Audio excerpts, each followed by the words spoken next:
Shalom, sahabat BSJD yang terkasih. Kembali dalam program BSJD GKI hari ini, Rabu 28 Mei 2025. Bersama saya Pendeta Kristina Yuliawati. Saya melayani di Resort GKI Sintang. Firman Tuhan bagi kita pada hari ini diambil dari kitab 2 Tawarik pasal yang ke-34 ayat 20-33. Tetapi saya hanya akan membacakan kepada kita pada ayat 27 dan 28. Demikian firman Tuhan. Oleh karena engkau sudah menyesal dan engkau merendahkan diri di hadapan Allah, pada waktu engkau mendengar firman-Nya terhadap tempat ini dan terhadap penduduknya.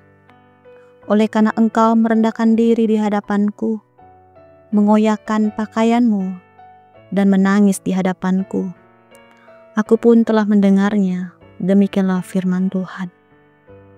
Maka sesungguhnya aku akan mengumpulkan engkau kepada nenek moyangmu, dan engkau akan dikebumikan ke dalam kuburmu dengan damai, dan matamu tidak akan melihat segala malapetaka yang akan kudatangkan atas tempat ini dan atas penduduknya. Lalu mereka menyampaikan jawab itu kepada raja. Yang berbahagia ialah mereka yang mendengarkan firman Allah dan yang memeliharanya. Sahabat BSJD yang terkasih, renungan ini saya beri tema menjadi teladan. Seorang pemimpin memang perlu menunjukkan sikap hidup yang menjadi contoh atau teladan bagi orang yang dipimpinnya.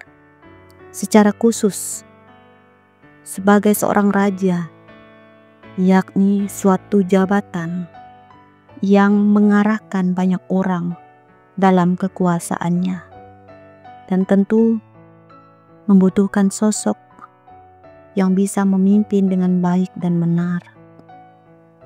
Hal tersebut nampak di dalam diri Raja Yosia dalam bacaan kita hari ini, di mana Raja Yosia tidak berpuas diri atas tindakan baik yang telah dilakukannya.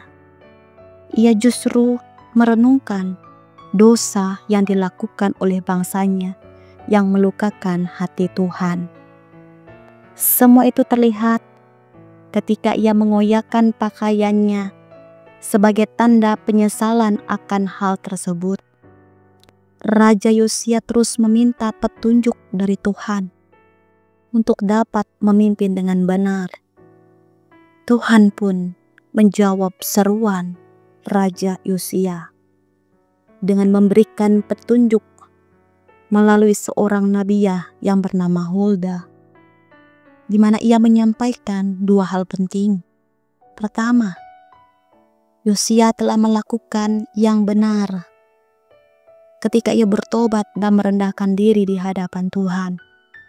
Kedua, tentang betapa dahsyatnya penghukuman Allah yang akan menimpa Israel dan Yerusalem karena meninggalkan Tuhan.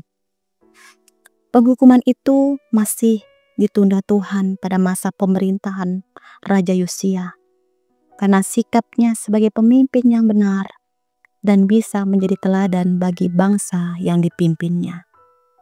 Nah, sahabat BSJD yang diberkati Tuhan, kita semua ini juga adalah seorang pemimpin dalam kehidupan ini, di mana kita memimpin diri sendiri, memimpin keluarga, memimpin umat Tuhan. Mungkin juga kita memimpin di dalam masyarakat dan memimpin di tempat kerja kita masing-masing. Semua itu harus dilakukan dengan ketaatan kepada Tuhan dan memimpin dalam kebenaran, karena pemimpin yang benar akan menuntun kepada jalan yang benar. Tetapi sebaliknya, pemimpin yang jahat maka akan membawa kepada hal-hal yang melukai hati Tuhan. Biarlah kita dapat menjadi pemimpin yang membawa terang bagi orang lain. Tuhan Yesus memberkati kita. Mari kita berdoa. Kembali kami tunduk ke hadirat-Mu ya Tuhan, mengucap segala syukur terima kasih atas firman yang masih boleh kami dengar pada hari ini, yang mengajarkan kami untuk menjadi teladan yang baik bagi sesama kami, yang mengajarkan sesama kami ke arah yang baik dan benar. Ya Tuhan, kiranya kami dapat melakukan itu dalam kehidupan kami.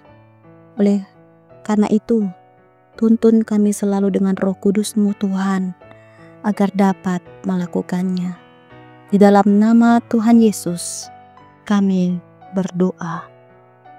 Amin.